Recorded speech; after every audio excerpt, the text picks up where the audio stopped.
So, today we are here to celebrate your dedication, David, to how you've transformed the landscape of tennis and racket sports in Devon. So, for those of you that don't know, and I'm sure you all know, for nearly 30 years, David's been the driving force behind the evolution of the Westward Ho Tennis Club into the Atlantic Racquet Centre every week with 1,200 active members. But David's impact extends beyond those numbers. It's about inclusivity, and that's largely what this award is to recognise, your approach to inclusivity. So in an officially deprived area, you've collaborated with local councillors to secure funding and to make sure that ARC remains a charity-run facility with affordable pricing. As the current chairman of Devon Tennis, David's leadership has been transformative. He's introduced initiatives like Nexus and Whirlwind tournaments, making tennis accessible to new players, and his commitment to the Open Court programme showcases his dedication to inclusivity in sports. But again, David's impact is not just about the statistics, it's pretty personal. So I just wanted to share a quote that was in your nomination from one of your club members, somebody who knows you better than I do. Dave has dedicated a lifetime of energetic and enthusiastic devotion to voluntary services in tennis, both locally, regionally and nationally. His heart has always been at the core of his drive to bring tennis to those that are less fortunate in our society. So, in conclusion, it gives me great pleasure. I've got it. It gives Neil great pleasure to award you with the Active Devon Volunteer Awards 2023 Award for Inclusivity.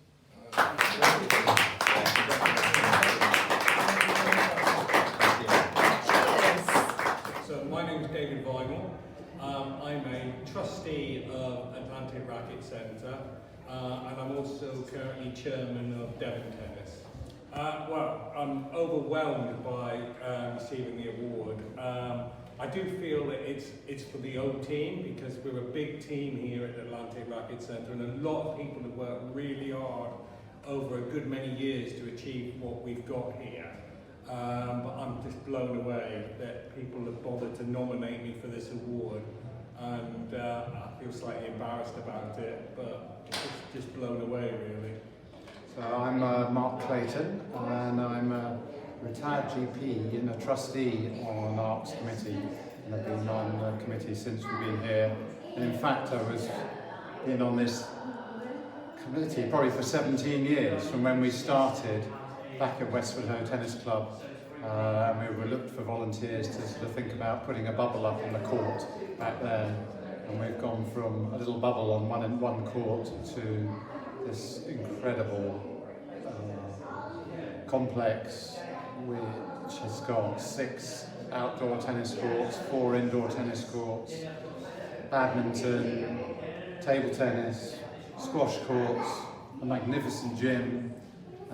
We just need a bar and a cafe now, but it's just the most fantastic facility, open to the whole community on Torridge side and beyond. I mean, we started as a small little tennis club years ago, and that was run on a few volunteers.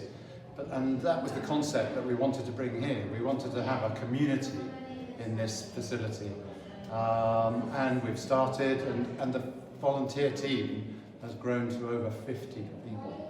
And it's absolutely fantastic what everybody, again, what different skills and different times and different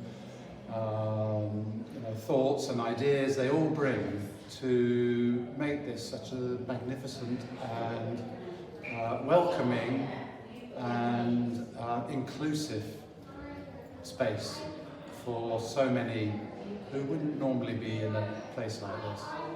I've known David for over probably 30 years now, and when I first came to Westward Ho Tennis Club, and he and his wife Marion ran the facility there, and for as long as I've known him, he has gone above and beyond with so much energy and enthusiasm to support as many people as he can to enjoy initially tennis, but that has extended so much further to all the racket sports, to the gym, and to the social side of Atlantic Racquet Centre. He is always there. He lives and breathes tennis, but volunteering and helping to include everybody in the community is his raison d'etre, and that shines through everything he does. I mean, to start off with, this wouldn't exist without the volunteers. You know, from day one when this project started, it was started by volunteers, and they raised all of the funds, and they did all of the preliminary work and the project work to build this. So it wouldn't be here without volunteers. And now that it is here, we have an amazing workforce employed here at the centre, because you can't run something like this without an employed staff. But in addition to that, we have an amazing volunteer workforce, and that volunteer workforce makes this place sustainable. Because if you had to pay everybody to run something like this, it would become unsustainable, or more importantly, it would be unaffordable to the community we're trying to serve.